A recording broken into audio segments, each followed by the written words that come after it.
아빠 집이라서 왔어요. 엄마가 저를 두고 사라졌어요. 은퇴하고 조용해질 줄 알던 밤, 문 앞에 16살 아이가 서 있었습니다.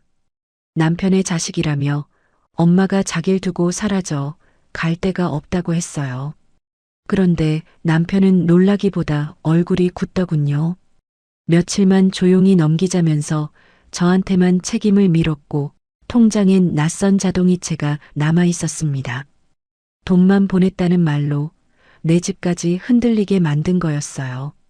오늘 제 이야기를 끝까지 들어주시면 그날 제가 왜 결국 도장을 내려놓을 수밖에 없었는지, 이혼 뒤에 어떻게 제 삶을 다시 정리했는지까지 차근히 확인하실 수 있을 거예요. 지금 어디에서 보고 계신지도 댓글로 한 번만 남겨주세요. 여러분의 이야기도 듣고 싶습니다. 그럼 지금부터 남편의 자식이 내 집 문을 두드린 밤 결국 황혼 이혼을 선택한 저의 이야기를 있는 그대로 말씀드릴게요. 본문에 앞서 구독과 좋아요는 저희에게 큰 힘이 됩니다. 제 이름은 김현숙입니다. 올해 63입니다. 남편 박정우는 65인데 은퇴하고 이제 딱 한 달이 지났을 때였습니다. 그 전까지 남편은 회사를 오래 다녔고 저는 집에서 살림을 맡았습니다. 자식들은 이미 다 나갔고 남편과 저만 2층짜리 단독주택에서 살고 있었습니다. 남편이 일할 때는 잦은 회식이며 주말 접대까지 집에 없는 날이 많았습니다. 저는 그냥 그러려니 했습니다. 회사 생활이 원래 그런 거라고 생각했고 남편이 힘들게 벌어온 돈으로 아이들 교육도 시키고 집도 장만했으니 제가 뭐라고 할 입장이 아니었습니다. 그런데 가끔, 정말 가끔이지만 의심스러운 순간이 있었습니다. 늦게 들어온 날 옷에서 향수 냄새가 났다거나 전화가 오면 방으로 들어가서 받는다거나 그런 작은 순간들이었습니다. 한 번은 남편 차에서 낯선 영수증을 본 적도 있었습니다. 여성용 액세서리 가게 영수증이었는데 제가 받은 선물은 아니었습니다. 저는 그때도 넘어갔습니다. 저는 그때마다 생각했습니다. 이 나이에 가정을 깨기가 무섭다고요. 아이들도 다 컸고 집도 있고 노후 준비도 어느 정도 됐는데 지금 와서 뭘 따지겠습니까? 그래서 넘어갔습니다. 일부러 눈을 감았습니다. 모르는 척 했습니다. 은퇴하고 나서는 남편이 집에 있는 시간이 많아졌습니다. 아침에 일어나서 신문 보고, 낮잠 자고, 저녁엔 텔레비전 보고, 그렇게 하루가 갔습니다. 저는 남편 밥 차려주고, 빨래하고, 집 정리하고, 그 사이사이 동네 마트에 나가거나 친구들 만나서 차 마시는 게 전부였습니다. 남편은 은퇴하고 나서 말수가 더 줄었습니다. 회사 다닐 때는 그래도 회사 얘기라도 했는데 이젠 그것도 없었습니다. 그냥 신문 보다가 텔레비전 보다가 낮잠 자다가 그렇게 하루를 보냈습니다. 저는 남편 옆에 있어도 혼자 있는 것 같았습니다. 그런데 은퇴하고 딱 한 달쯤 지났을 때 어느 날 저녁이었습니다. 그날은 날씨가 흐렸습니다. 비가 올 것 같은 날씨였습니다. 저는 저녁 준비를 하고 있었고 남편은 거실에서 뉴스를 보고 있었습니다. 저녁 6시쯤 됐을 때였습니다. 저는 부엌에서 된장찌개를 끓이고 있었습니다. 파를 썰고 있었는데 초인종이 울렸습니다. 저는 칼을 내려놓고 수건으로 손을 닦았습니다. 남편은 거실에서 움직이지 않았습니다. 뉴스만 보고 있었습니다. 저는 현관으로 나갔습니다. 인터폰 화면을 봤습니다. 낯선 아이가 서 있었습니다. 16살쯤 돼 보이는 여학생이었습니다. 교복을 입고 있었고 가방을 메고 있었습니다. 얼굴은 조금 창백해 보였습니다. 저는 문을 열었습니다. 아이는 저를 보더니 가만히 서 있었습니다. 저는 아이한테 물었습니다. 누구를 찾느냐고, 무슨 일이냐고 그렇게 물었습니다. 아이가 대답했습니다. 박정호 씨를 찾는다고 아빠라고 그렇게 말했습니다. 저는 순간 멈췄습니다. 아빠라는 말이 귀에 걸렸습니다. 아이는 계속 말했습니다. 엄마가 자기를 두고 사라졌다고, 아빠 집 주소를 알고 있어서 왔다고 그렇게 말했습니다. 저는 아이를 봤습니다. 아이는 울지도 않았고 떨지도 않았습니다. 그냥 담담하게 서 있었습니다. 저는 순간 이해가 안 됐습니다. 무슨 말인지, 누구 얘기인지 아무것도 연결이 안 됐습니다. 저는 그냥 서서 아이를 봤습니다. 아이도 저를 봤습니다. 저는 뒤를 돌아봤습니다. 거실에서 뉴스 소리가 들렸습니다. 저는 다시 아이를 봤습니다. 아이는 여전히 서 있었습니다. 가방을 양손으로 잡고 가만히 서 있었습니다. 저는 생각했습니다. 이게 장난인가, 사기인가, 아니면 진짜인가. 그런데 아이 얼굴을 보니까 장난칠 얼굴이 아니었습니다. 사기칠 얼굴도 아니었습니다. 그냥 지친 얼굴이었습니다. 저는 일단 아이를 현관 안쪽까지만 들였습니다. 며칠만 그 조건으로 들였습니다. 아이가 갈 곳을 찾을 때까지만 그렇게 생각했습니다.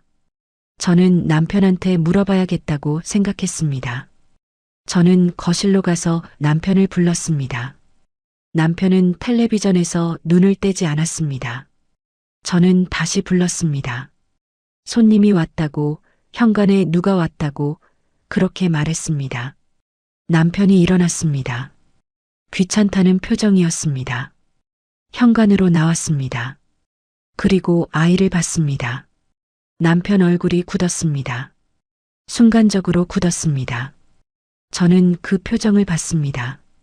남편의 첫 반응이 무슨 일이냐가 아니었습니다. 놀란 것도 아니었습니다. 남편은 낮은 목소리로 말했습니다. 조용히 하자고, 일단 안으로 들어가자고 그렇게 말했습니다. 저는 그 순간 뭔가 이상하다고 느꼈습니다. 남편이 이 아이를 아는 것 같았습니다. 아니, 아는 정도가 아니라 이미 예상하고 있었던 것 같았습니다. 남편 목소리에 당황보다는 긴장이 섞여 있었습니다. 아이는 신발을 벗고 집 안으로 들어왔습니다. 운동화가 조금 낡았습니다.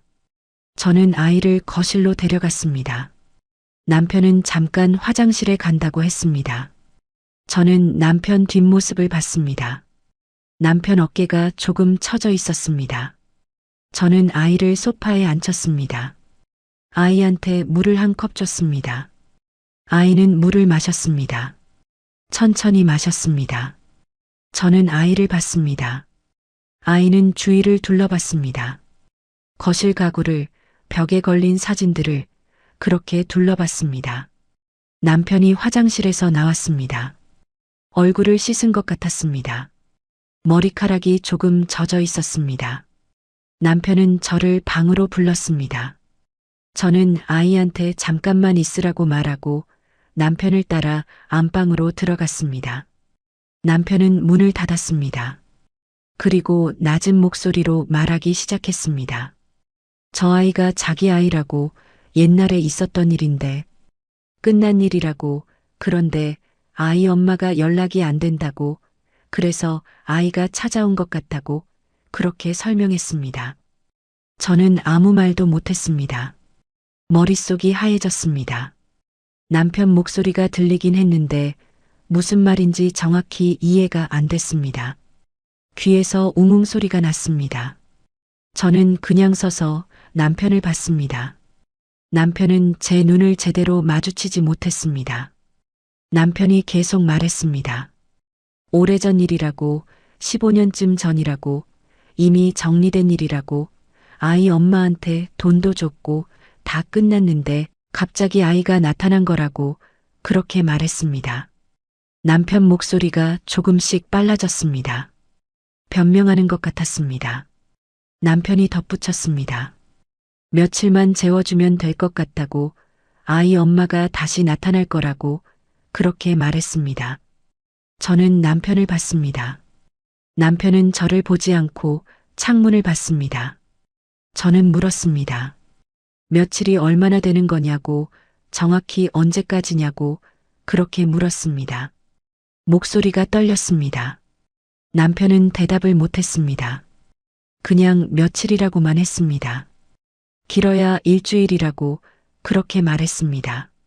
저는 더 묻고 싶었습니다. 언제 있었던 일인지, 왜 지금까지 숨겼는지, 아이 엄마가 누구인지 그런 걸 묻고 싶었습니다. 그런데 입이 안 열렸습니다. 목에 뭔가 걸린 것 같았습니다. 저는 방에서 나왔습니다. 남편은 방에 남았습니다. 저는 거실로 갔습니다.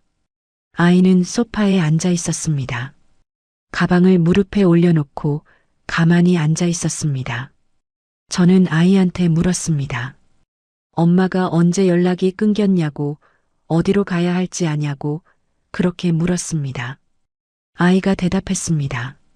엄마가 사흘 전부터 집에 안 들어왔다고, 전화도 안 받는다고, 그래서 엄마 핸드폰에 저장된 아빠 주소를 보고 왔다고 그렇게 말했습니다. 아이 목소리는 떨리지 않았습니다. 그냥 사실만 말했습니다. 저는 아이한테 물었습니다. 다른 갈 곳은 없냐고, 친척이나 아는 사람은 없냐고 그렇게 물었습니다. 아이가 대답했습니다. 없다고, 엄마가 사람들이랑 연락을 안 하는 편이라고, 그래서 아무도 모른다고 그렇게 말했습니다. 저는 아이를 봤습니다. 아이는 눈물도 안 흘렸고 목소리도 떨리지 않았습니다. 그냥 사실만 말했습니다. 저는 그게 더 이상했습니다. 16살 아이가 엄마한테 버려진 상황인데 너무 차분했습니다. 마치 익숙한 것처럼 차분했습니다. 저는 아이한테 말했습니다. 일단 오늘은 여기서 자고 내일 엄마한테 연락을 다시 해보자고 그렇게 말했습니다. 아이는 고개를 끄덕였습니다. 고맙다는 말도 없었습니다. 그냥 고개만 끄덕였습니다. 저는 아이를 2층 빈방으로 데려갔습니다. 옛날에 아이들이 쓰던 방이었는데 지금은 창고처럼 쓰고 있었습니다. 박스들이 쌓여 있었고 먼지가 쌓여 있었습니다. 저는 박스를 한쪽으로 옮기고 창문을 열어서 환기를 시켰습니다. 저는 2층 장롱에서 이불을 꺼냈습니다. 오래된 이불이었지만 깨끗했습니다. 저는 이불을 털고 침대에 깔아줬습니다. 아이는 가방을 내려놓고 침대에 앉았습니다. 저는 아이한테 씻고 자라고 말했습니다. 수건도 줬습니다. 저는 방을 나와서 계단을 내려왔습니다. 남편은 거실에서 텔레비전을 보고 있었습니다. 뉴스가 나오고 있었습니다. 저는 남편 옆에 앉았습니다. 남편은 화면만 봤습니다. 저는 남편한테 물었습니다. 언제 있었던 일이냐고, 왜 지금까지 숨겼냐고 그렇게 물었습니다. 남편이 대답했습니다. 15년 전쯤이라고, 그때 회사에서 힘들 때 실수로 그렇게 됐다고, 그런데 이미 정리했다고 그렇게 말했습니다. 저는 정리가 뭐냐고 물었습니다. 남편은 돈으로 해결했다고, 아이 엄마가 알아서 키우기로 했다고 그렇게 말했습니다. 저는 물었습니다. 얼마를 줬냐고, 어떻게 약속했냐고 그렇게 물었습니다. 남편은 대답을 얼버무렸습니다. 그냥 적당히 줬다고, 정확히 기억 안 난다고 그렇게 말했습니다. 저는 남편이 거짓말하고 있다는 걸 느꼈습니다. 저는 더 이상 묻지 않았습니다. 물어봐야 답이 나올 것 같지 않았습니다. 남편은 자기 할 말만 했고 제 질문엔 제대로 대답을 안 했습니다. 저는 그냥 텔레비전을 봤습니다. 화면에서 뭐가 나오는지 보이지 않았습니다. 그날 밤 저는 잠을 잘 수 없었습니다. 남편은 옆에서 코를 골았고 저는 천장만 봤습니다. 머릿속으로 여러 가지 생각이 지나갔습니다. 남편이 언제부터 저한테 거짓말을 했는지, 저는 왜 눈치를 못 챘는지, 이제 어떻게 해야 하는지 그런 생각들이었습니다. 창밖에서 빗소리가 들렸습니다. 비가 내리기 시작했습니다. 저는 빗소리를 들으면서 2층 방에 있는 아이를 생각했습니다. 아이도 잠을 못 자고 있을까 아니면 피곤해서 자고 있을까 그런 생각을 했습니다. 다음 날 아침 저는 일찍 일어났습니다. 남편은 아직 자고 있었습니다. 저는 조용히 부엌으로 가서 아침 준비를 했습니다.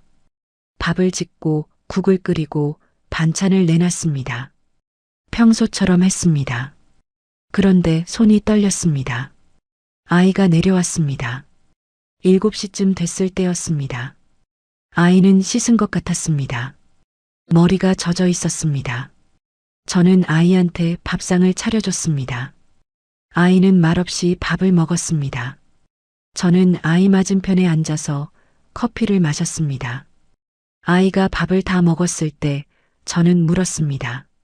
학교는 어떻게 할 거냐고, 오늘도 안 갈 거냐고 그렇게 물었습니다. 아이가 대답했습니다.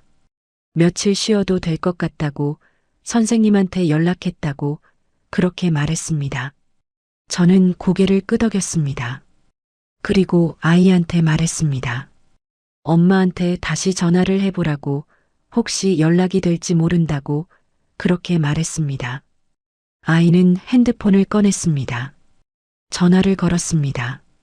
저는 아이를 봤습니다. 전화가 연결되지 않았습니다. 여전히 꺼져 있었습니다. 아이는 문자도 보냈습니다. 답이 없었습니다. 아이는 핸드폰을 내려놓았습니다. 저는 아이한테 물었습니다. 엄마가 평소에도 이렇게 연락이 안 될 때가 있었냐고 그렇게 물었습니다. 아이가 대답했습니다. 가끔 있었다고, 엄마가 일하러 나가면 며칠씩 연락이 안 될 때도 있었다고 그렇게 말했습니다. 저는 물었습니다. 그럼 이번에도 그런 거 아니냐고, 곧 돌아올 거 아니냐고 그렇게 물었습니다. 아이가 대답했습니다. 잘 모르겠다고, 이번엔 좀 다른 것 같다고 그렇게 말했습니다. 저는 왜 다르냐고 물었습니다. 아이가 말했습니다. 엄마가 가기 전에 아빠 주소를 알려줬다고, 평소엔 그런 적 없었다고 그렇게 말했습니다. 저는 아이 말을 듣고 뭔가 찜찜했습니다. 아이 엄마가 의도적으로 아이를 여기로 보낸 것 같았습니다. 아이한테 아빠 주소를 알려주고 사라진 것 같았습니다. 남편이 내려왔습니다. 8시쯤 됐을 때였습니다. 남편은 늦게 일어났고 저는 남편한테 따로 밥을 차려줬습니다. 남편은 밥을 먹으면서 아이를 힐끗힐끗 봤습니다. 아이는 거실에서 텔레비전을 보고 있었습니다. 저는 남편한테 말했습니다. 아이 엄마한테 전화가 안 된다고, 여전히 꺼져 있다고 그렇게 말했습니다. 남편이 물었습니다. 그럼 어떻게 하냐고, 계속 기다려야 하냐고 그렇게 물었습니다. 저는 대답했습니다. 남편이 아이 엄마한테 연락할 방법이 없냐고, 남편이 가진 번호가 있냐고 그렇게 물었습니다. 남편은 없다고 했습니다. 예전에 쓰던 번호는 다 바뀌었을 거라고, 15년이나 지났는데 같은 번호를 쓸 리 없다고 그렇게 말했습니다. 저는 답답했습니다. 아이를 어디로 보내야 할지, 누구한테 연락해야 할지 아무것도 정해진 게 없었습니다. 남편은 며칠만 기다리면 될 거라고만 했습니다. 그 며칠이 정확히 언제까지인지는 말하지 않았습니다. 그날 오후 남편은 집을 나갔습니다. 동네 친구 만난다고 했습니다. 당구 치러 간다고 했습니다. 저는 아이랑 둘이 집에 남았습니다. 아이는 텔레비전을 봤고 저는 부엌에서 저녁 준비를 했습니다. 저는 감자를 깎으면서 아이를 생각했습니다. 저는 아이를 보면서 이상한 기분이 들었습니다. 미워해야 할 것 같은데 미움이 안 생겼습니다. 아이가 뭘 잘못한 건 아니니까요. 그냥 태어난 게 잘못은 아니니까요. 저는 감자를 다 깎고 거실로 나갔습니다. 아이한테 물었습니다. 배고프지 않냐고, 간식 먹을 거 없냐고 그렇게 물었습니다. 아이가 대답했습니다. 괜찮다고, 배 안 고프다고 그렇게 말했습니다. 저는 아이 옆에 앉았습니다. 아이한테 물었습니다. 평소에 집에서 어떻게 지냈냐고, 엄마랑 같이 살았냐고 그렇게 물었습니다. 아이가 대답했습니다. 엄마랑 같이 살았다고, 그런데 엄마가 자주 집을 비웠다고 그렇게 말했습니다. 저는 물었습니다. 아빠 얘기는 들어본 적 있냐고, 엄마가 아빠에 대해 말한 적 있냐고 그렇게 물었습니다. 아이가 대답했습니다. 가끔 말했다고, 아빠가 있긴 한데 따로 산다고 그렇게 말했다고 합니다. 저는 더 이상 묻지 않았습니다. 아이한테 더 물어봐야 아이만 힘들 것 같았습니다. 저녁 때 남편이 돌아왔습니다. 술 냄새가 났습니다. 많이 마신 것 같지는 않았지만 냄새가 났습니다. 저는 밥을 차려줬고 셋이서 밥을 먹었습니다. 아무도 말이 없었습니다. 숟가락 소리만 났습니다. 시계 소리도 들렸습니다. 밥을 먹고 나서 남편이 저한테 말했습니다. 아이 학교는 어떻게 하냐고, 계속 쉬게 할 순 없으니까 뭔가 처리를 해야 한다고 그렇게 말했습니다. 저는 남편을 봤습니다. 남편이 왜 그걸 저한테 묻는지 이해가 안 됐습니다. 남편 아이잖아요. 남편이 알아서 해야 하는 거 아닌가요? 그런데 남편은 계속 저를 봤습니다. 당신이 좀 알아봐 달라고, 자기는 이런 일에 익숙하지 않다고 그렇게 말했습니다. 저는 물었습니다. 무슨 일에 익숙하지 않냐고, 자기 아이 일인데 왜 익숙하지 않냐고 그렇게 물었습니다. 남편은 대답을 얼버무렸습니다. 그냥 당신이 이런 거 잘하잖냐고, 학교 연락 같은 거 그렇게 말했습니다. 저는 그때 뭔가 잘못 돌아가고 있다는 걸 느꼈습니다. 며칠이 일주일이 됐고 일주일이 열흘이 됐습니다. 아이 엄마한테는 계속 연락이 안 됐습니다. 전화는 여전히 꺼져 있었고 문자도 답이 없었습니다. 저는 남편한테 경찰에 신고를 하자고 했습니다. 실종 신고라도 해야 하는 거 아니냐고 그렇게 말했습니다. 남편은 안 된다고 했습니다. 경찰 가면 동네에 소문난다고, 아이 엄마가 곧 나타날 거라고, 조금만 더 기다려보자고 그렇게 말했습니다. 저는 물었습니다. 조금이 얼마냐고, 정확히 언제까지 기다리냐고 그렇게 물었습니다. 남편은 대답을 안 했습니다. 저는 이해가 안 됐습니다. 아이가 여기 있는데 아이 엄마가 어디 있는지도 모르는데 왜 경찰에 신고를 못하는 건지 그게 이해가 안 됐습니다. 그런데 남편 얼굴을 보니까 남편은 무서워하고 있었습니다. 경찰이 무서운 게 아니라 사람들이 아는 게 무서운 거였습니다. 동네 사람들한테, 친구들한테, 친척들한테 이 일이 알려지는 게 무서운 거였습니다. 남편은 체면이 깎이는 게 제일 무서웠습니다. 저는 그때부터 아이 문제가 제 몫이 되기 시작했습니다. 아이 밥은 제가 차렸고, 아이 빨래는 제가 했고, 아이가 필요한 물건이 있으면 제가 사왔습니다.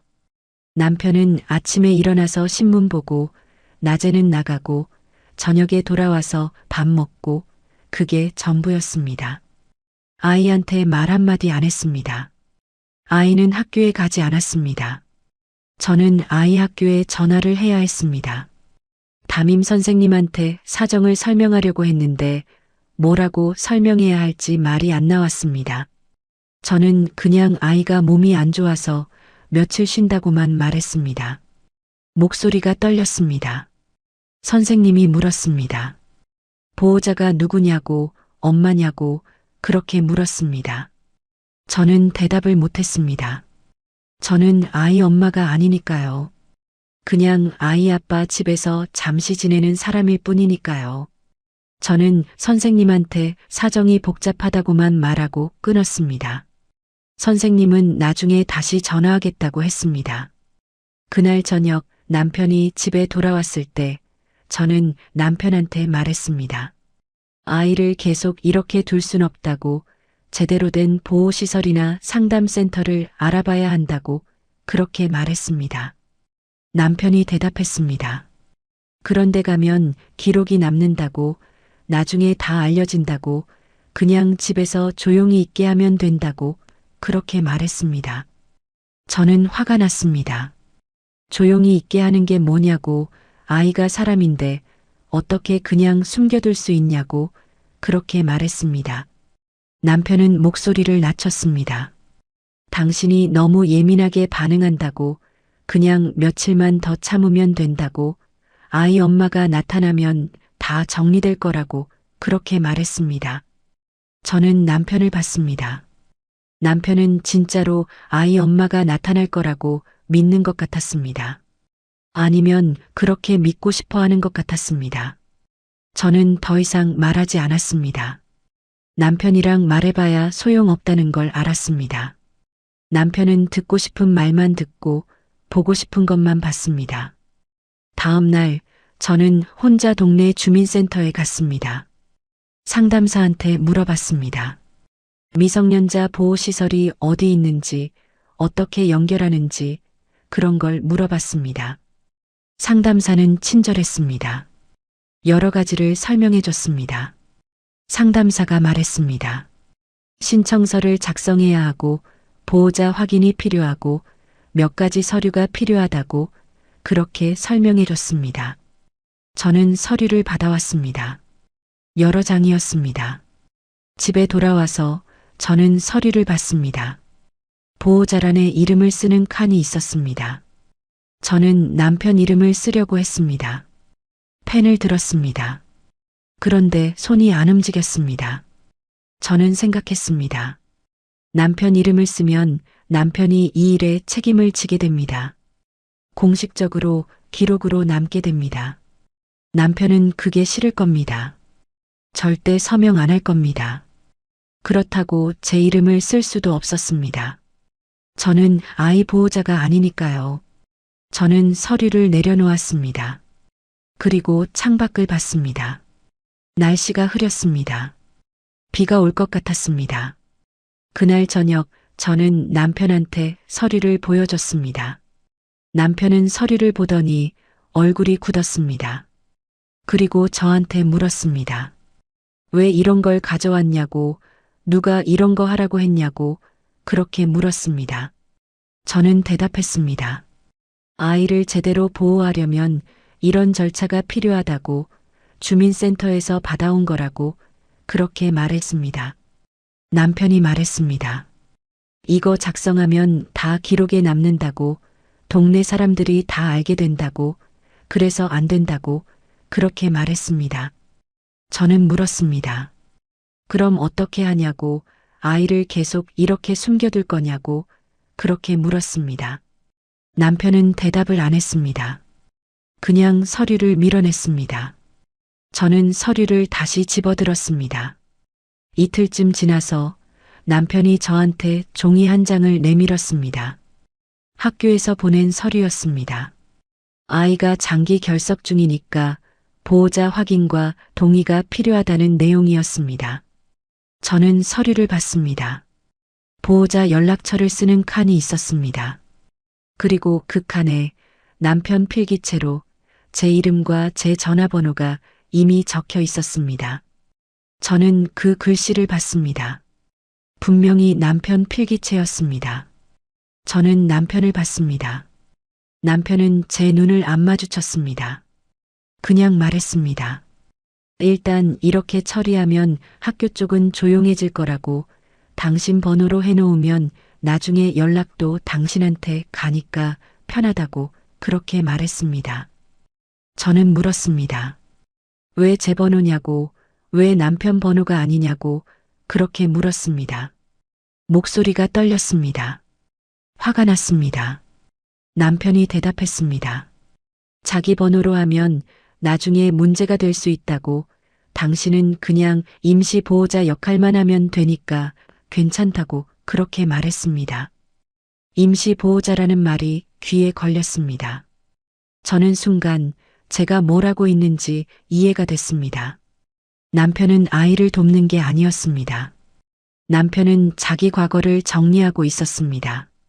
그것도 제 이름으로 정리하고 있었습니다. 남편은 저를 방패로 쓰고 있었습니다. 저는 서류를 내려놓았습니다. 남편한테 말했습니다. 이건 제가 서명할 문제가 아니라고, 남편이 직접 해야 한다고 그렇게 말했습니다. 남편이 말했습니다. 당신이 한 번만 참아달라고, 당신이 제일 무난하다고, 아무도 의심 안 한다고 그렇게 말했습니다. 저는 그 말을 듣고 가슴이 답답했습니다. 제가 무난하다는 게, 제가 참을 거라는 게 남편한테는 당연한 거였습니다. 남편은 제가 항상 참아왔으니까 이번에도 참을 거라고 생각했습니다. 저는 방으로 들어갔습니다. 남편은 거실에 남았습니다. 저는 침대에 앉아서 서류를 다시 봤습니다. 제 이름이 적힌 칸을 봤습니다. 남편 필기체로 적힌 제 이름을 봤습니다. 그날 밤 저는 또 잠을 못 잤습니다. 남편은 옆에서 코를 골며 잤고 저는 천장을 봤습니다. 머릿속으로 생각했습니다. 제가 여기서 서명을 하면 저는 공식적으로 이 아이 보호자가 됩니다. 학교 기록에도 주민센터 기록에도 제 이름이 남습니다. 그런데 남편 이름은 어디에도 없습니다. 남편은 안전합니다. 남편은 자기 이름을 지웠습니다. 그리고 제 이름을 넣었습니다. 다음 날 아침 저는 아이한테 물었습니다. 학교에 다시 가고 싶은지 아니면 다른 곳으로 가고 싶은지 그렇게 물었습니다. 아이가 대답했습니다. 잘 모르겠다고, 엄마가 돌아오면 같이 가야 하는데 엄마가 안 돌아오면 어디로 가야 할지 모르겠다고 그렇게 말했습니다. 저는 아이를 봤습니다. 아이는 여전히 담담했습니다. 감정이 없는 건지 감정을 숨기는 건지 알 수 없었습니다. 아이는 16살인데 40살처럼 지쳐 보였습니다. 저는 아이한테 말했습니다. 엄마가 안 돌아와도 아이가 안전하게 지낼 곳을 찾을 거라고 그렇게 말했습니다. 아이는 고개를 끄덕였습니다. 믿는지 안 믿는지 알 수 없는 고개 끄덕임이었습니다. 그날 오후 남편이 또 서류를 가져왔습니다. 이번엔 다른 서류였습니다. 아이 건강검진 동의서였습니다. 학교에서 요구하는 서류였습니다. 남편은 서류를 제 앞에 놓고 말했습니다. 이것도 당신 이름으로 하면 된다고, 간단한 거라고 그렇게 말했습니다. 저는 서류를 보지 않았습니다. 남편을 봤습니다. 그리고 물었습니다. 언제까지 이렇게 할 거냐고, 모든 걸 제 이름으로 돌릴 거냐고 그렇게 물었습니다. 목소리가 떨렸습니다. 남편이 대답했습니다. 당신이 조금만 더 참으면 된다고, 아이 엄마가 나타나면 다 끝난다고 그렇게 말했습니다. 저는 물었습니다. 만약에 아이 엄마가 안 나타나면 어떻게 하냐고 그렇게 물었습니다. 남편은 대답을 안 했습니다. 그냥 서류만 봤습니다. 저는 그날 동네 상담센터에 전화를 했습니다. 미성년자 보호와 관련된 상담을 받고 싶다고, 예약을 잡고 싶다고 그렇게 말했습니다. 상담사가 물었습니다. 보호자가 누구냐고, 어떤 상황인지 간단히 설명해 달라고 그렇게 물었습니다. 저는 설명하려고 했습니다. 그런데 말이 안 나왔습니다. 뭐라고 설명해야 할지, 어디서부터 말해야 할지 아무것도 정리가 안 됐습니다. 저는 그냥 말했습니다. 복잡한 상황이라고, 직접 만나서 상담하고 싶다고 그렇게 말했습니다. 상담사는 다음 주 화요일 오전 10시로 예약을 잡아줬습니다. 저는 전화를 끊고 달력을 봤습니다. 다음 주 화요일까지 엿새가 남았습니다. 저는 달력에 동그라미를 쳤습니다. 그날 저녁 남편이 집에 돌아왔을 때 저는 남편한테 말했습니다. 다음 주에 상담센터 가기로 예약했다고, 아이 문제를 제대로 처리하려면 전문가 도움이 필요하다고 그렇게 말했습니다. 남편 얼굴이 굳었습니다. 그리고 말했습니다. 그런데 가면 기관에 다 신고된다고 조용히 해결할 수 있는데 왜 굳이 그러냐고 그렇게 말했습니다. 저는 대답했습니다. 조용히 해결하는 게 뭐냐고, 아이를 숨겨두는 게 해결이냐고 그렇게 말했습니다. 남편은 목소리를 높였습니다. 당신이 너무 오버한다고, 그냥 집에서 조용히 보내면 되는 건데 왜 자꾸 밖으로 새려고 하냐고 그렇게 말했습니다. 저는 남편을 봤습니다. 남편은 화가 난 게 아니었습니다. 겁을 먹고 있었습니다. 남편 목소리가 떨리고 있었습니다. 저는 물었습니다. 밖에 새면 뭐가 문제냐고, 남편이 뭘 그렇게 무서워하냐고 그렇게 물었습니다. 남편이 낮게 말했습니다. 밖에 새면 당신이 제일 망신이라고, 사람들이 당신을 어떻게 볼 것 같냐고 그렇게 말했습니다. 저는 그 순간 뭔가 깨달았습니다. 남편은 저를 걱정하는 게 아니었습니다. 남편은 자기가 망신당할까봐 무서워하는 거였습니다. 그런데 그걸 제 탓으로 돌리고 있었습니다. 당신이 망신당한다고, 당신을 위해서라고 그렇게 말하고 있었습니다. 저는 남편한테 말했습니다. 망신은 제가 당하는 게 아니라 남편이 당하는 거라고 그렇게 말했습니다. 남편 얼굴이 하얗게 됐습니다. 다음 날 저는 서류를 다시 봤습니다.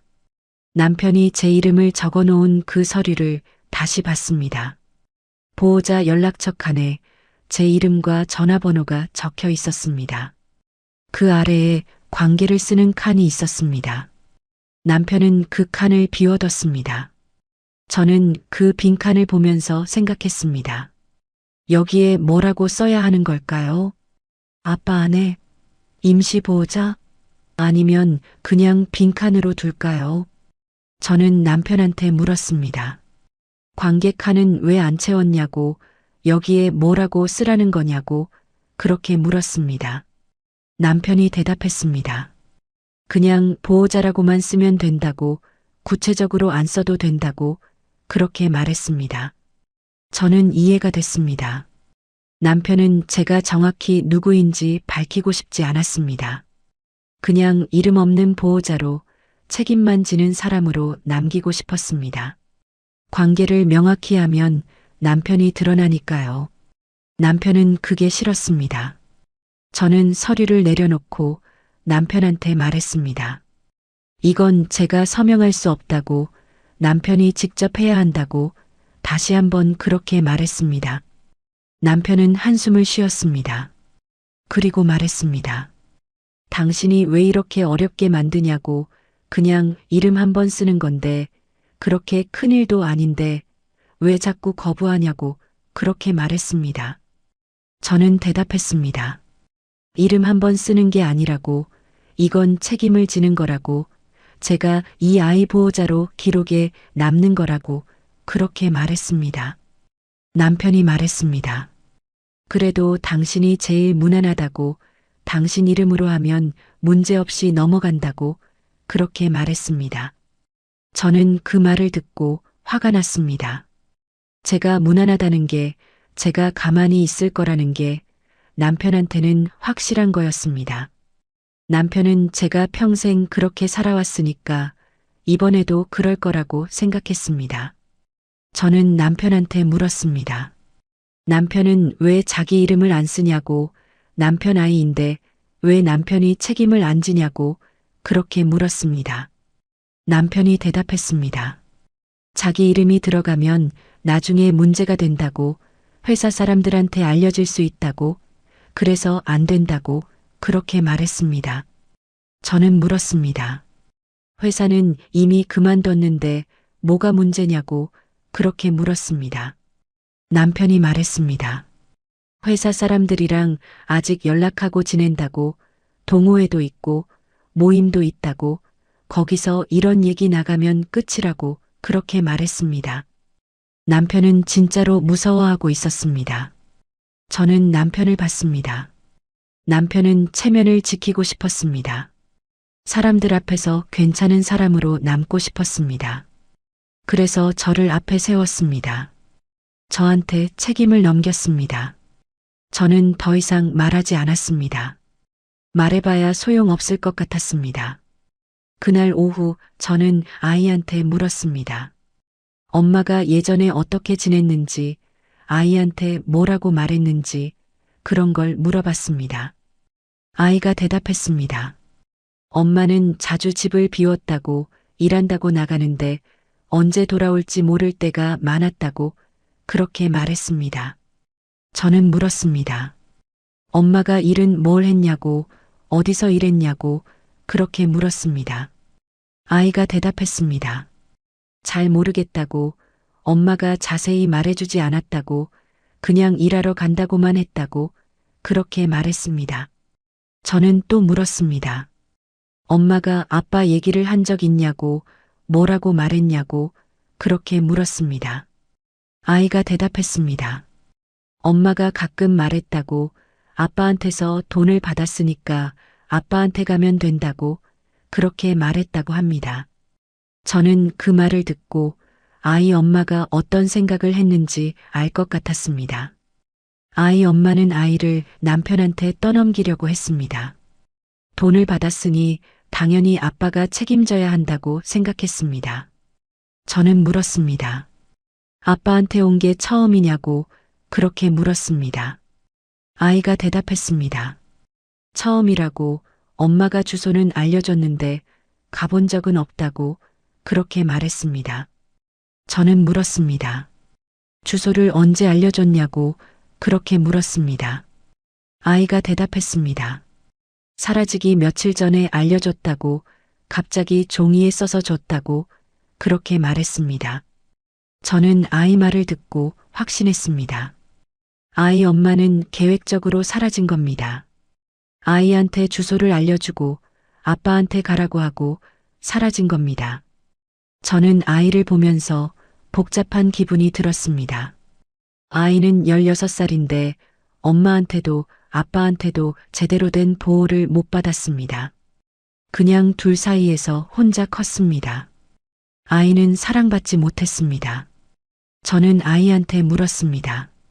여기서 계속 지내고 싶은지 아니면 다른 곳으로 가고 싶은지 그렇게 물었습니다. 아이가 대답했습니다. 잘 모르겠다고, 엄마가 돌아오면 엄마랑 같이 있어야 하는데 엄마가 안 돌아오면 어디로 가야 할지 모르겠다고 그렇게 말했습니다. 저는 아이한테 말했습니다. 엄마가 안 돌아와도 아이가 안전하게 지낼 수 있는 곳을 찾을 거라고, 제가 도와줄 거라고 그렇게 말했습니다. 아이는 고개를 끄덕였습니다. 그런데 표정은 변하지 않았습니다. 저는 아이가 믿는 건지 안 믿는 건지 알 수 없었습니다. 그날 저녁 남편이 또 서류를 가져왔습니다. 이번엔 아이 병원 진료 동의서였습니다. 학교에서 요구하는 서류였습니다. 남편은 서류를 제 앞에 놓고 말했습니다. 이것도 당신 이름으로 하면 된다고, 간단한 거니까 그냥 서명만 하면 된다고 그렇게 말했습니다. 저는 서류를 밀어냈습니다. 남편한테 말했습니다.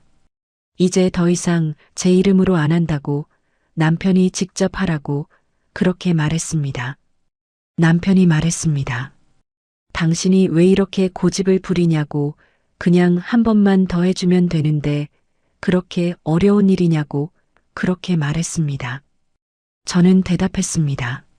한 번이 두 번 되고 두 번이 세 번 되는 거라고, 이미 제 이름이 학교 기록에 들어갔는데 이제 병원 기록까지 들어가면 저는 공식적으로 이 아이 보호자가 되는 거라고 그렇게 말했습니다.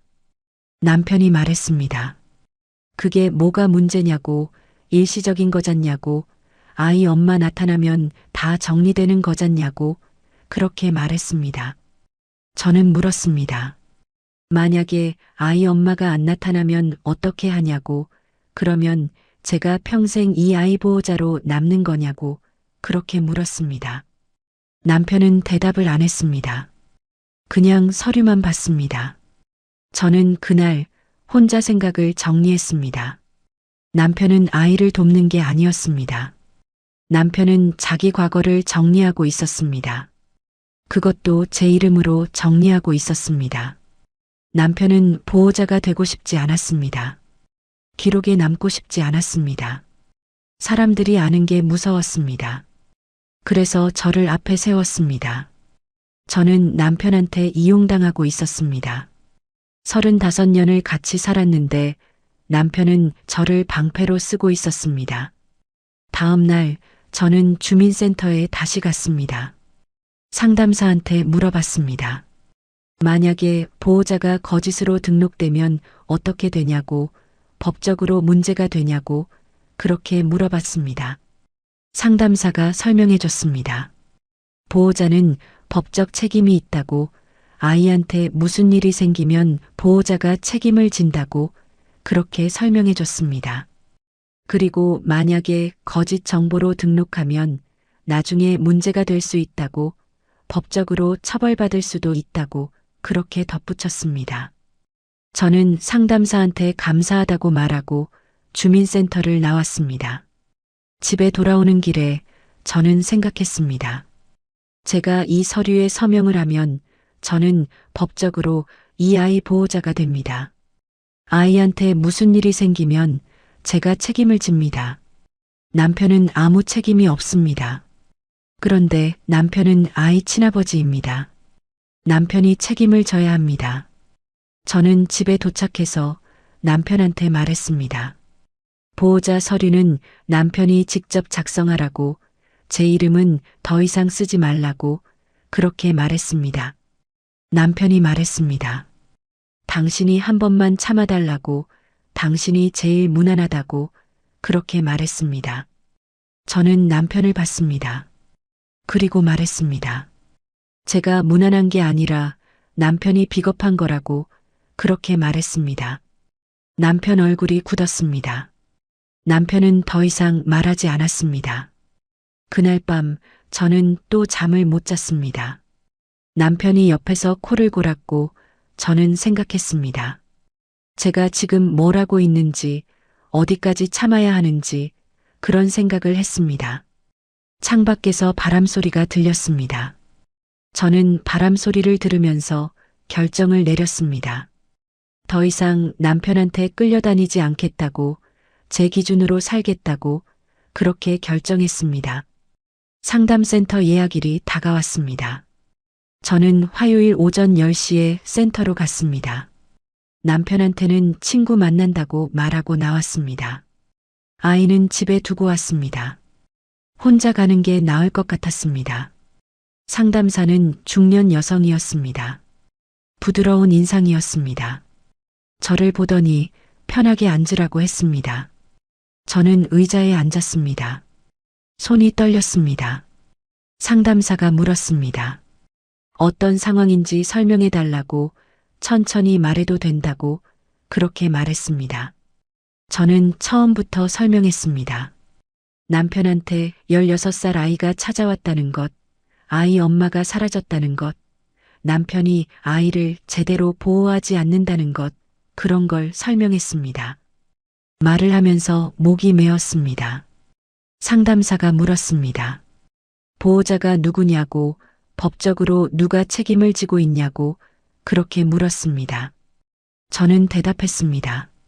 아직 정해지지 않았다고, 남편은 자기 이름을 쓰기 싫어한다고, 저한테 제 이름을 쓰라고 한다고 그렇게 말했습니다. 상담사 얼굴이 굳었습니다. 그리고 말했습니다. 그건 안 된다고, 친부가 있는데 다른 사람이 보호자가 될 수 없다고, 법적으로 문제가 될 수 있다고 그렇게 설명해 줬습니다. 상담사 목소리가 단호했습니다. 저는 상담사한테 물었습니다. 그럼 어떻게 해야 하냐고, 남편이 계속 거부하면 어떻게 하냐고 그렇게 물었습니다. 상담사가 설명해 줬습니다. 친부가 보호자 역할을 거부하면 아이를 보호시설로 연결할 수 있다고, 그런데 그러려면 친부가 직접 신청을 해야 한다고 그렇게 말했습니다. 저는 물었습니다. 만약에 친부가 신청을 안 하면 어떻게 되냐고 그렇게 물었습니다. 상담사가 대답했습니다. 그러면 아이가 방치되는 상황이니까 신고를 할 수 있다고, 아동보호기관에 연락할 수 있다고 그렇게 말했습니다. 저는 상담사 말을 듣고 생각했습니다. 신고를 하면 남편이 제일 무서워하는 일이 일어납니다. 기관이 개입하고 기록이 남고 사람들이 알게 됩니다. 남편은 그걸 제일 무서워했습니다. 저는 상담사한테 감사하다고 말하고 센터를 나왔습니다. 밖은 날씨가 좋았습니다. 햇빛이 따뜻했습니다. 저는 햇빛을 받으며 걸었습니다. 집에 돌아오는 길에 저는 결정을 내렸습니다. 더 이상 남편 눈치를 보지 않겠다고, 제대로 된 절차를 밟겠다고 그렇게 결정했습니다. 제 손으로 정리하겠다고 그렇게 생각했습니다. 집에 도착했을 때 남편은 거실에 있었습니다. 저는 남편한테 말했습니다. 상담센터 다녀왔다고, 전문가 의견을 들었다고 그렇게 말했습니다. 남편이 얼굴이 굳었습니다. 그리고 물었습니다. 왜 혼자 갔냐고, 자기한테 말도 안 하고 갔냐고 그렇게 물었습니다. 저는 대답했습니다. 남편이 계속 반대해서 혼자 갔다고, 그런데 상담사가 말하길 친부가 보호자가 되어야 한다고, 다른 사람이 보호자가 되면 법적으로 문제가 된다고 그렇게 설명했습니다. 남편이 말했습니다. 그런 건 나중에 생각하면 된다고, 일단 지금은 조용히 넘어가야 한다고 그렇게 말했습니다. 저는 물었습니다.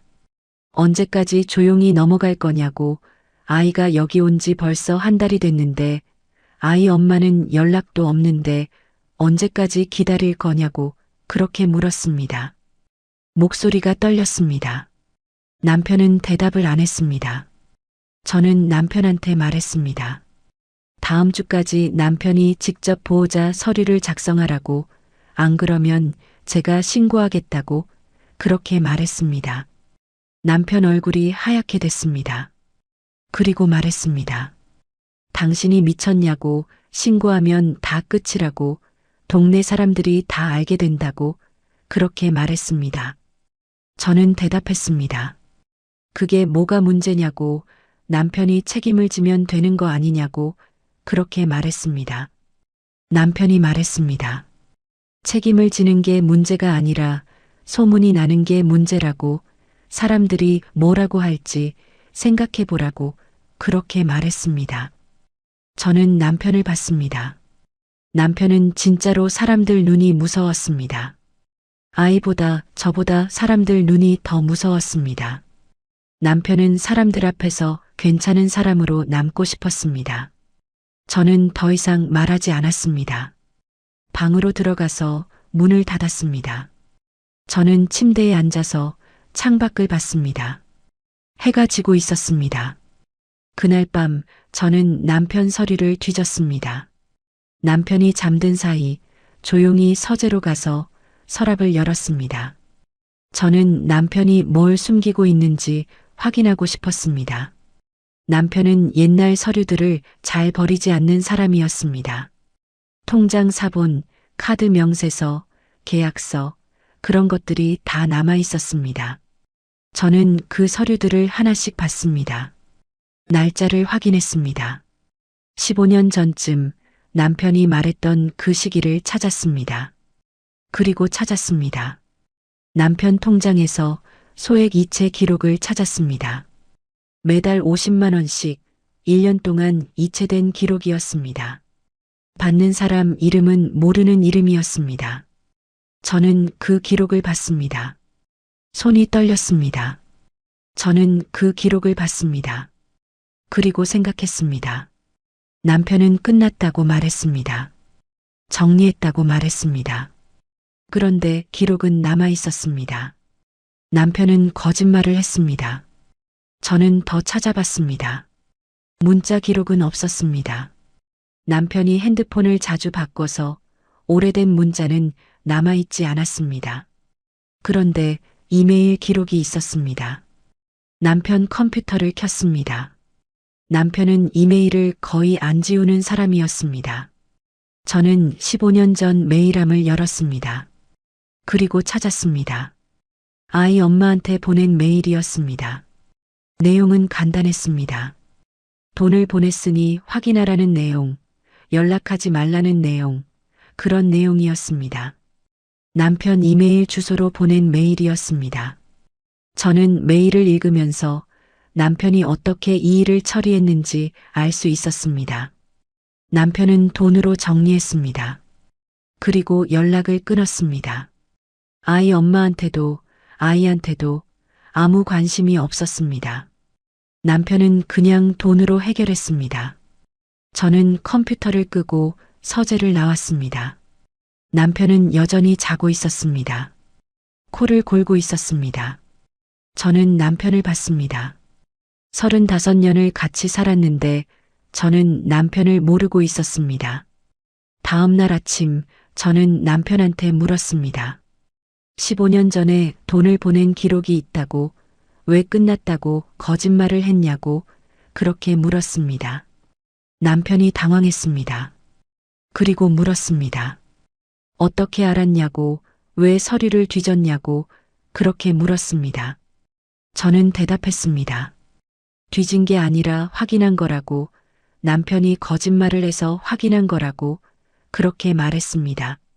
남편이 말했습니다. 그건 옛날 일이라고, 지금이랑 상관없다고 그렇게 말했습니다. 저는 물었습니다. 상관없으면 왜 숨겼냐고, 왜 끝났다고 거짓말했냐고 그렇게 물었습니다. 남편은 대답을 안 했습니다.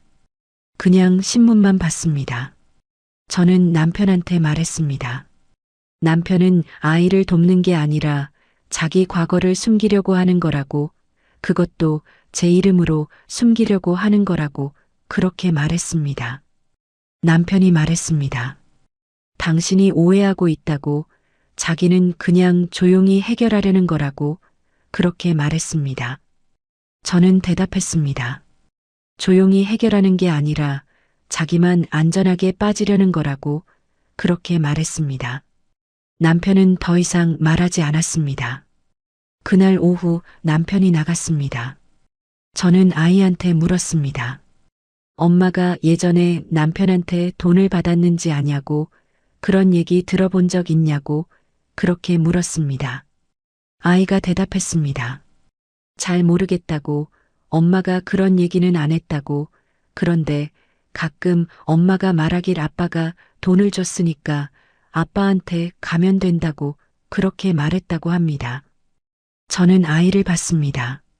아이는 엄마한테도 아빠한테도 제대로 사랑받지 못했습니다. 그냥 돈으로 정리된 존재였습니다. 아이는 사람이 아니라 문제였습니다. 남편한테도 아이 엄마한테도 아이는 그냥 해결해야 할 문제였습니다. 저는 아이한테 말했습니다. 아이 잘못이 아니라고, 아이가 안전하게 지낼 수 있도록 제가 도와줄 거라고 그렇게 말했습니다. 아이는 고개를 끄덕였습니다. 그날 저녁 남편이 돌아왔을 때 저는 남편한테 마지막으로 물었습니다. 보호자 서류를 남편이 직접 작성할 거냐고, 아니면 제가 신고할 거냐고 그렇게 물었습니다. 남편이 낮게 말했습니다. 밖에 세면 당신이 제일 망신이라고, 사람들이 당신을 어떻게 볼 것 같냐고 그렇게 말했습니다. 저는 그 말을 듣고 웃음이 나왔습니다. 남편은 끝까지 저를 이용하려고 했습니다. 저를 겁주고 저를 앞에 세우고 자기는 뒤에 숨으려고 했습니다. 남편은 저를 방패로 쓰고 있었습니다. 저는 남편한테 말했습니다. 망신은 제가 당하는 게 아니라 남편이 당하는 거라고 그렇게 말했습니다. 남편 얼굴이 굳었습니다. 남편은 더 이상 말하지 않았습니다. 저는 그날 밤 결정을 내렸습니다. 더 이상 남편한테 끌려다니지 않겠다고, 제 이름으로 남편 과거를 정리하지 않겠다고 그렇게 결정했습니다. 저는 침대에 누워서 천장을 봤습니다. 남편은 옆에서 자고 있었습니다. 코를 골고 있었습니다. 저는 생각했습니다. 제가 왜 여기까지 왔는지, 제가 왜 이렇게 살았는지 그런 생각을 했습니다. 35년을 남편과 살았습니다.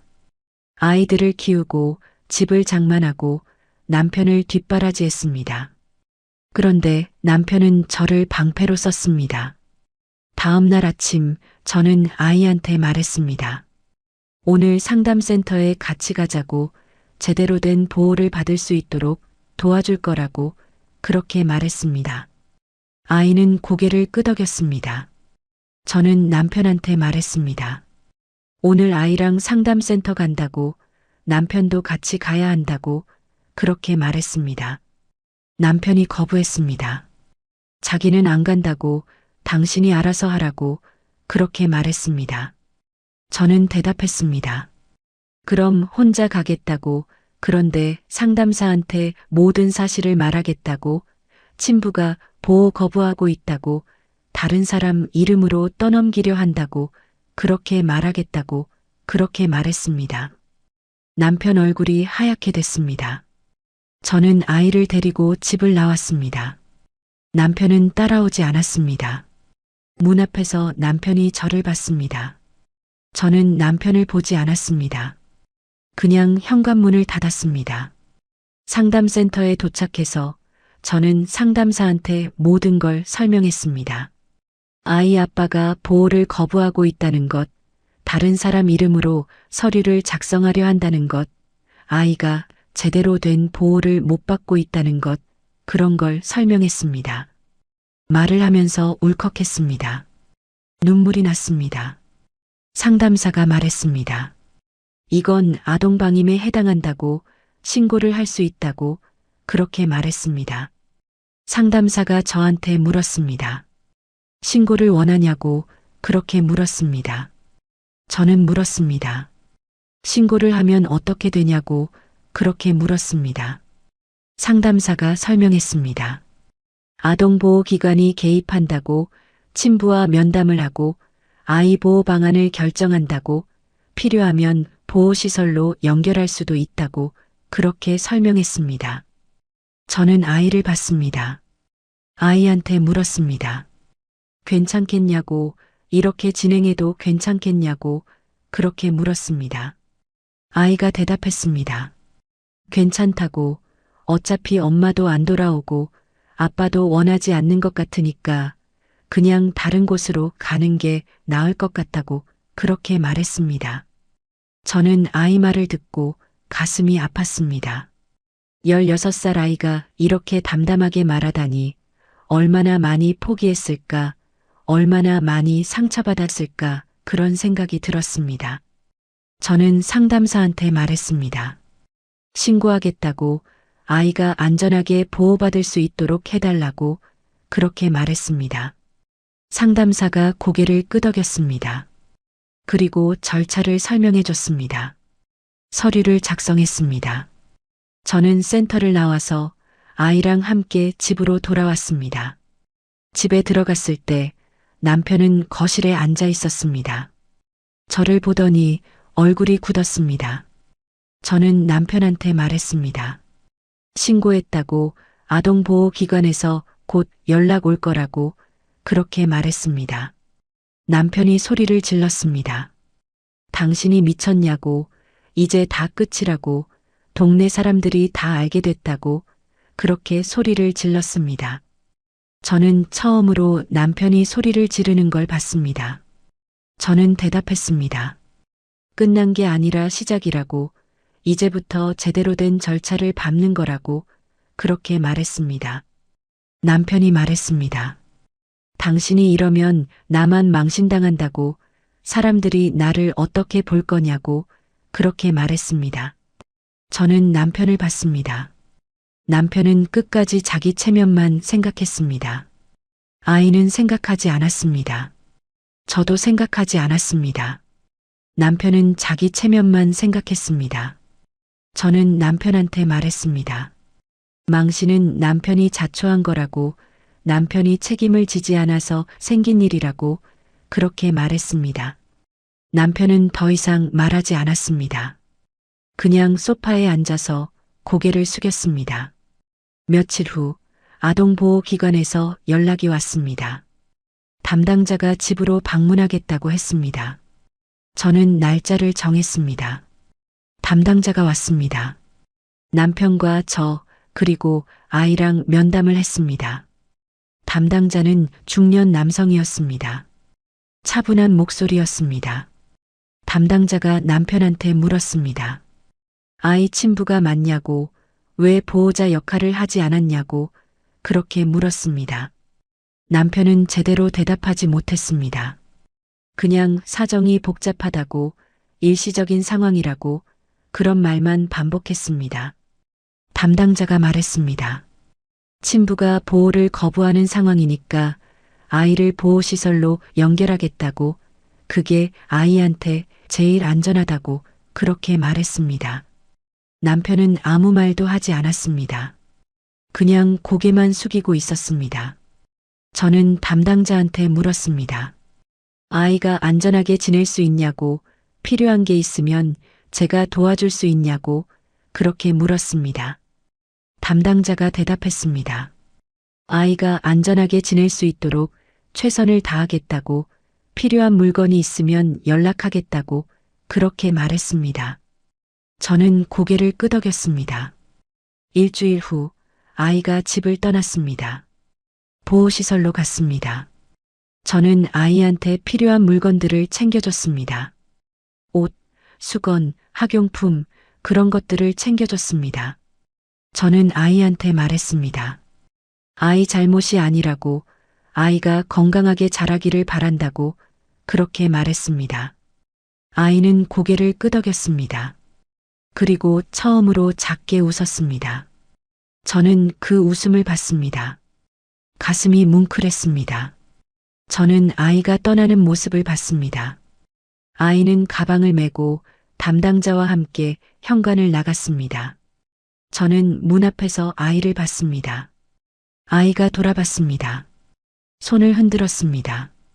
저도 손을 흔들었습니다. 문이 닫혔습니다. 아이가 떠났습니다. 아이가 떠나고 나서 집은 조용해졌습니다. 남편은 말이 없었고 저도 말이 없었습니다. 남편은 거실에서 텔레비전만 봤고 저는 부엌에서 설거지만 했습니다. 그날 저녁 남편이 저한테 서류 한 장을 내밀었습니다. 학교에서 온 서류였습니다. 아이 전학 동의서였습니다. 보호자 서명이 필요하다는 내용이었습니다. 남편이 말했습니다. 이것만 서명해달라고, 마지막이라고 그렇게 말했습니다. 저는 서류를 봤습니다. 보호자 칸에 또 제 이름이 적혀 있었습니다. 남편 필기체로 적혀 있었습니다. 저는 서류를 남편한테 돌려줬습니다. 그리고 말했습니다. 안 된다고, 이제 더 이상 제 이름으로 남편 일을 처리하지 않겠다고 그렇게 말했습니다. 남편이 말했습니다. 이게 마지막이라고, 이것만 하면 다 끝난다고 그렇게 말했습니다. 저는 대답했습니다.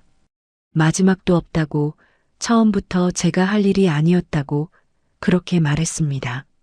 남편이 말했습니다. 서류만 찍으면 끝이라고, 도장만 찍으면 된다고 그렇게 말했습니다. 저는 남편을 봤습니다. 남편은 끝까지 저를 이용하려고 했습니다. 끝까지 저한테 책임을 떠넘기려고 했습니다. 저는 도장을 꺼냈습니다. 그리고 탁자 위에 내려놓았습니다. 찍지 않았습니다. 그냥 내려놓았습니다. 그리고 남편한테 말했습니다. 내가 찍을 도장은 당신 뒤처리 도장이 아니라고 그렇게 말했습니다. 남편 얼굴이 하얗게 됐습니다. 저는 자리에서 일어났습니다. 그리고 방으로 들어갔습니다. 그날 밤 저는 남편한테 말했습니다. 분리거주를 하겠다고, 당분간 따로 살겠다고 그렇게 말했습니다. 남편이 물었습니다. 왜 그렇게까지 하냐고, 그냥 조용히 넘어가면 되는 건데 그렇게 말했습니다. 저는 대답했습니다. 조용히 넘어가는 게 아니라 제대로 정리하는 거라고, 저는 더 이상 남편 뒤에서 방패가 되지 않겠다고 그렇게 말했습니다. 남편은 더 이상 말하지 않았습니다. 다음 날 저는 짐을 쌌습니다. 많지 않았습니다. 옷 몇 벌, 책 몇 권, 그게 전부였습니다. 제 인생이 가방 하나에 들어갔습니다. 저는 친구 집에 잠시 머물기로 했습니다. 친구는 흔쾌히 허락해줬습니다. 친구는 물어보지 않았습니다. 그냥 이불을 깔아주고 차를 끓여줬습니다. 집을 나올 때 남편은 거실에 앉아 있었습니다. 저를 보지 않았습니다. 저도 남편을 보지 않았습니다. 저는 문을 열고 나갔습니다. 친구 집에서 보름쯤 지냈습니다. 그 사이 저는 변호사를 만났습니다. 황혼 이혼에 대해 상담을 받았습니다. 변호사 사무실은 동네에서 조금 멀었습니다. 버스를 타고 갔습니다. 변호사가 설명했습니다. 이혼 사유가 명확하다고, 남편의 혼외 자녀 문제와 보호 거부가 충분한 사유가 된다고 그렇게 설명했습니다. 변호사는 중년 여성이었습니다. 차분하게 설명해 줬습니다. 저는 변호사한테 물었습니다. 절차가 어떻게 되냐고, 얼마나 걸리냐고 그렇게 물었습니다. 변호사가 설명했습니다. 협의 이혼이 가능하면 빠르게 끝날 수 있다고, 남편이 거부하면 재판 이혼으로 가야 한다고 그렇게 말했습니다. 저는 변호사한테 말했습니다. 절차를 진행하겠다고, 남편한테 이혼 의사를 전달하겠다고 그렇게 말했습니다. 변호사가 고개를 끄덕였습니다. 서류를 작성했습니다. 저는 남편한테 전화를 했습니다. 남편은 전화를 받지 않았습니다. 한 번, 두 번, 세 번 받지 않았습니다. 저는 문자를 보냈습니다. 이혼하고 싶다고, 변호사랑 상담했다고 그렇게 문자를 보냈습니다. 1시간쯤 지나서 남편한테서 답이 왔습니다. 만나서 얘기하자고, 집으로 오라고 그런 문자였습니다. 저는 대답했습니다. 만날 필요 없다고, 변호사 통해서 진행하겠다고 그렇게 답했습니다. 남편한테서 또 문자가 왔습니다. 당신이 왜 이렇게까지 하냐고, 그냥 조용히 살면 되는 건데, 그런 문자였습니다. 저는 답하지 않았습니다. 핸드폰을 내려놓았습니다. 한 달쯤 지나서 남편한테서 연락이 왔습니다. 협의 이혼에 동의하겠다고, 조건을 얘기하고 싶다고 그런 연락이었습니다. 저는 변호사한테 말했습니다. 남편이 협의 이혼에 동의했다고, 조건 협의를 시작하겠다고 그렇게 말했습니다. 변호사가 남편 측 변호사랑 협의를 시작했습니다. 저는 그 과정에 직접 참여하지 않았습니다. 변호사한테 맡겼습니다. 저는 그 사이 아이한테 연락을 했습니다. 보호시설 담당자한테 연락해서 아이가 어떻게 지내는지 물어봤습니다. 담당자가 대답했습니다. 아이가 잘 적응하고 있다고, 학교도 다시 다니기 시작했다고, 친구도 사귀기 시작했다고 그렇게 말했습니다. 저는 담당자한테 말했습니다.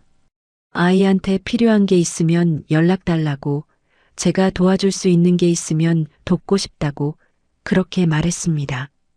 담당자가 고맙다고 말했습니다. 이혼 협의는 2달 정도 걸렸습니다. 재산 분할, 위자료, 그런 것들을 정했습니다. 저는 많이 요구하지 않았습니다. 집 절반, 그게 전부였습니다. 남편은 처음에는 거부했습니다. 집을 팔아야 한다고, 그러면 자기가 갈 곳이 없다고 그렇게 말했습니다. 저는 변호사 통해서 전달했습니다. 집을 팔기 싫으면 제 몫을 돈으로 정산하라고 그렇게 전달했습니다. 남편은 결국 동의했습니다. 이혼이 성립됐습니다. 법원에서 서류를 받았습니다. 저는 서류를 받으러 법원에 갔습니다. 남편도 왔습니다. 저는 남편을 봤습니다. 남편은 저를 보지 않았습니다. 저는 서류를 받았습니다. 그리고 법원을 나왔습니다. 저는 서류를 보면서 이상한 기분이 들었습니다. 35년 결혼 생활이 종이 한 장으로 정리됐습니다. 슬프지는 않았습니다. 후회도 없었습니다. 그냥 담담했습니다. 이혼하고 나서 저는 작은 원룸을 얻었습니다. 동네 외곽에 있는 조용한 곳이었습니다. 버스 정류장에서 걸어서 5분 거리였습니다. 집은 작았지만 제 공간이었습니다. 제 이름으로 계약했고 제 돈으로 월세를 냈습니다. 저는 처음으로 제 이름으로 된 집에 살았습니다. 저는 집을 정리했습니다. 옷장을 정리하고 책장을 정리하고 서류함을 정리했습니다. 하나하나 정리하면서 제 삶을 정리했습니다. 서류함을 정리하다가 예전 서류들이 나왔습니다. 남편 이름으로 된 통장, 남편 이름으로 된 보험, 그런 것들이었습니다. 저는 그 서류들을 봤습니다. 그리고 생각했습니다. 저는 평생 남편 뒤에 있었습니다. 남편 이름 뒤에, 남편 그늘 아래, 그렇게 살았습니다. 저는 제 이름으로 살지 않았습니다. 이제는 달라졌습니다. 제 이름으로 된 통장이 있었습니다. 제 이름으로 된 집이 있었습니다. 제 이름으로 된 삶이 있었습니다. 저는 서류함을 닫고 자리에 앉았습니다. 창밖을 봤습니다. 해가 지고 있었습니다. 노을이 붉었습니다. 저는 생각했습니다. 완전히 달라진 건 돈이 아니었습니다. 집도 아니었습니다. 완전히 달라진 건 제 기준이었습니다. 예전에는 남편 기준으로 살았습니다. 남편이 원하는 게 뭔지, 남편이 싫어하는 게 뭔지, 그게 제 기준이었습니다. 저는 남편이 원하는 대로 살았습니다. 남편이 편한 대로 살았습니다. 이제는 달라졌습니다. 제가 원하는 게 뭔지, 제가 싫어하는 게 뭔지, 그게 제 기준이었습니다. 저는 더 이상 누구 뒤에 서지 않았습니다. 누구 이름으로 살지 않았습니다. 제 이름으로, 제 기준으로 그렇게 살았습니다. 몇 달 후 아이한테서 연락이 왔습니다. 보호시설 담당자가 전화를 했습니다. 아이가 저한테 감사하다는 말을 전하고 싶다고 그렇게 말했습니다. 저는 담당자한테 말했습니다. 아이한테 전해달라고, 아이 잘못이 아니라고, 아이가 건강하게 자라기를 바란다고 그렇게 전해달라고 말했습니다. 담당자가 대답했습니다. 전하겠다고, 그리고 아이가 요즘 학교도 잘 다니고 친구도 사귀고 그렇게 지낸다고 그런 말을 해줬습니다. 저는 전화를 끊고 창밖을 봤습니다. 봄이 오고 있었습니다. 나무에 잎이 돋기 시작했습니다. 저는 생각했습니다. 제가 옳은 선택을 했는지 잘한 건지 그건 잘 모르겠습니다. 그런데 한 가지는 확실했습니다. 저는 더 이상 누구 뒤에 숨지 않았습니다. 제 이름으로, 제 기준으로, 제 선택으로 그렇게 살았습니다. 그게 옳은지 틀린지는 모르겠습니다. 그냥 제 삶이었습니다. 제가 선택한 삶이었습니다. 저는 원룸 창가에 앉아서 정리된 서류함을 봤습니다. 제 이름이 적힌 서류들을 봤습니다. 제 통장, 제 집, 제 삶, 그런 것들을 봤습니다. 그리고 생각했습니다. 완전히 달라진 건 돈이 아니라 제 기준이었다고 그렇게 생각했습니다. 여러분은 어떠신가요? 누군가의 이름 뒤에서 살아본 적 있으신가요? 그리고 그 이름에서 벗어나 본 적 있으신가요? 저는 이제 알 것 같습니다. 가장 무서운 건 혼자 사는 게 아니라 내 이름을 잃고 사는 거였다는 걸요.